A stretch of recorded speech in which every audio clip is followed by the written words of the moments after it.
नमस्कार, मैं बीपी यादव। इस समय मैं प्रयागराज में हूँ और ये प्रयागराज का मीडिया सेंटर है। ये महाकुंभ क्षेत्र है और आज यहाँ पर वरिष्ठ साहित्यकार दयाशंकर प्रसाद की किताब माटी के खिलौना का विमोचन हुआ है। हम उन्हीं से बात करेंगे और उनके बारे में जानने का प्रयास करेंगे कि किस तरह से वो साहित्य की अलख जगा रहे हैं और केवल प्रदेश ही नहीं बल्कि देश के साहित्यकारों के पटल पर अपना नाम रोशन कर रहे हैं। सर, सबसे पहले तो आपका बहुत बहुत स्वागत है। धन्यवाद सर।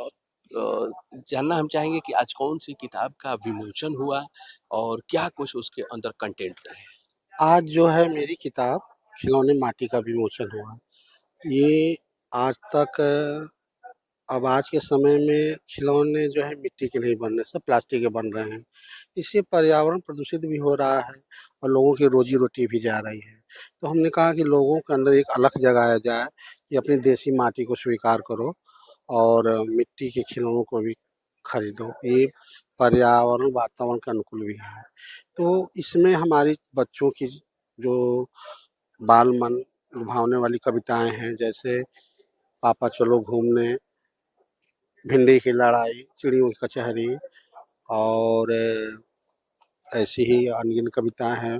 बच्चों की बकरी चराती छोकरी। अच्छा, दयाशंकर सिंह जी, सॉरी माफ कीजिएगा दयाशंकर जी, हम जानना चाहेंगे इस किताब की मुख्य कौन सी कविता है जिसे आप हमारे दर्शकों को बताएंगे। मुख्य कविता जो है हमारी भिंडी की लड़ाई है। कैसे? इसमें लोग बंदरबाट कर रहे हैं, कहीं आपस में जो कुछ भी देख ही रहे क्या हो रहा है।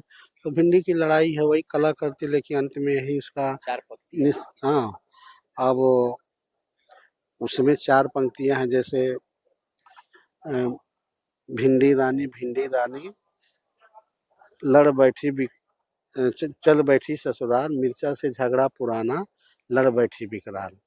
तो भिंडी मिर्ची में लड़ाई होती है, तो थोड़ी इसी तरह से है कविताएं। मतलब बाल मन को ये जी आकर्षित करने वाली जी जी कविताएं जी। हैं। ये वो कविताएं हैं जो आजकल यूट्यूब पे छाई हुई जी हैं, जी जी जो यूट्यूब पे जी। तमाम रेम्स जो चल रहे हैं हाँ बच्चों के, ये हाँ। वैसी कविताएं हैं। उसी तरह कविताएं हैं, लेकिन चूंकि देखिए ये हमने खुद ही बच्चों के लिए स्पेशल, हम खुद बाल बच्चों को पढ़ाते हैं, हम बेसिक के तो इन कविताओं के माध्यम से आप बच्चों को जागरूक भी करने का कार्य हाँ करते हैं। हाँ।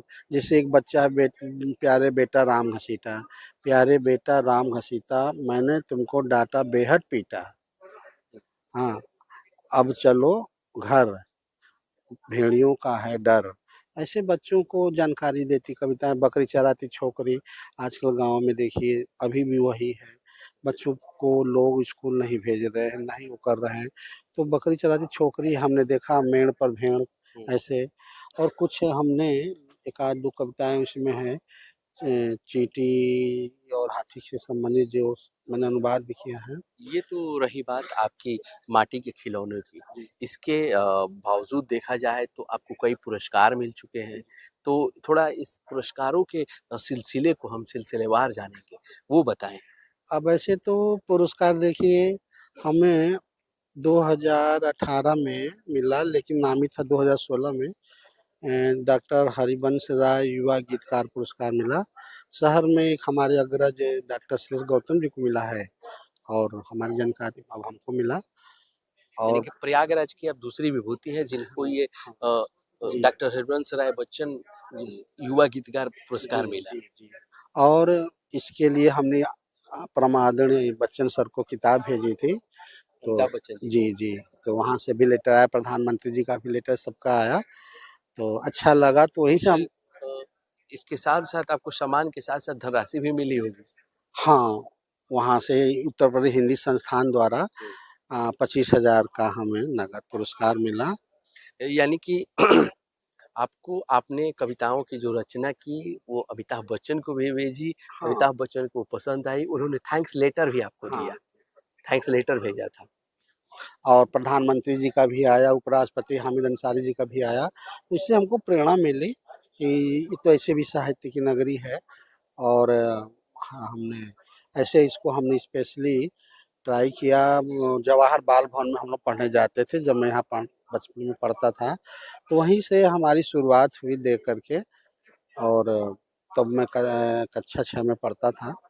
और अभी भी आप लोग के आशीर्वाद से ये साधना है, साधना कर रहा हूँ। अब तक किताबों की बात किया जाए तो कितनी आपकी किताबें फ्लोर पे आ चुकी हैं? हमारी 8 किताबें आ चुकी हैं और एक उपन्यास शीघ्र ही प्रकाशित होने वाला है, कुहासा का किनारा। इसमें आजकल जो हमारे समाज में भ्रांतियाँ हैं, युवा बेरोजगार हैं, परेशान हैं, आत्महत्या करते हैं, जातिवाद, धर्मवाद, जो कुछ भी है कि एक संघर्षशील युवक की कहानी है, जो सारे मिथ्याओं को तोड़ता हुआ कुंठा से तरह-तरह से ग्रसित है। मैंने देखा काफ़ी लोग नए पुल से कूद जाते हैं। तो उसने कहा कि नहीं मैं कूदूँगा नहीं, भले जाके बॉर्डर पे लड़ूँगा, मर जाऊँगा, वो ज़्यादा बेटर होगा। और इसमें हमने एक संघर्ष दिखाया है, तो बाद में कुहासा छँटता है, ये भी हमने संगम पर ख़त्म किया है और इसमें पूरी कहानी इलाहाबाद का एक-एक जगह, एक-एक चीज़ बिंदुओं को लेके मैंने 369 पेज की है। यानी कि जहाँ बात किया जाए आपका उपन्यास की, तो ये उपन्यास देसी मिट्टी में सना बुना हुआ है। बिल्कुल, बिल्कुल। और चूँकि माटी हमारी गाज़ीपुर बलिया की है, हुँ, स्वाभाविक रूप से वहाँ के शब्द भाषा इस्तेमाल हुँ। करके मैंने लिखा है। यानी कि देशज शब्दों का भी जी, प्रयोग इसमें पूरा किया गया है। पूर्ण रूप से। और आप लोग के आशीर्वाद से यथाशीघ्र थोड़ा काम चल रहा है वहाँ पर, हुँ। अब आने वाला है। चलिए, तो हम उम्मीद जताते हैं कि जल्द ही आपका ये उपन्यास फ्लोर पे आए और आप ऐसे ही साहित्य सृजन करते रहें। फिर अगले एपिसोड में हम आपसे बात करेंगे, आपके पूरे जीवन संघर्ष के बारे में बात करेंगे और फिर अपने दर्शकों को दिखाएँगे कि आपने किस तरह से छोटी-छोटी पगडंडियों को पार करते जी, हुए आज जी। साहित्य सृजन की दुनिया में कदम रख रहे हैं। बहुत संघर्ष तो बहुत करना पड़ा क्योंकि हम लोग की बैकग्राउंड उतनी नहीं थी। पिताजी यहाँ पर शिक्षा हुँ, निदेशालय में बाबू थे, तो हमें बहुत संघर्ष करना पड़ा। शायद इस उपन्यास में जैसे लगता है मैं खुद इन्वॉल्व हूँ क्या बात है! और 80% बिल्कुल रोचक यहाँ की सत्य घटनाओं पर आधारित है। चलिए, तो तो चलिए अगली वीडियो में हम आप अपने दर्शकों को डॉक्टर साहब के जीवन संघर्ष के बारे में बताएँगे, किस तरह से इन्होंने संघर्षों का रास्ता अपनाया और इनके जीवन का भी कुहासा का छँटा। खैर इनका नया उपन्यास आने वाला है, आप लोग भी इंतज़ार करिए, आता है और फिर उसका भी रिव्यू हम लोग लेके आएँगे।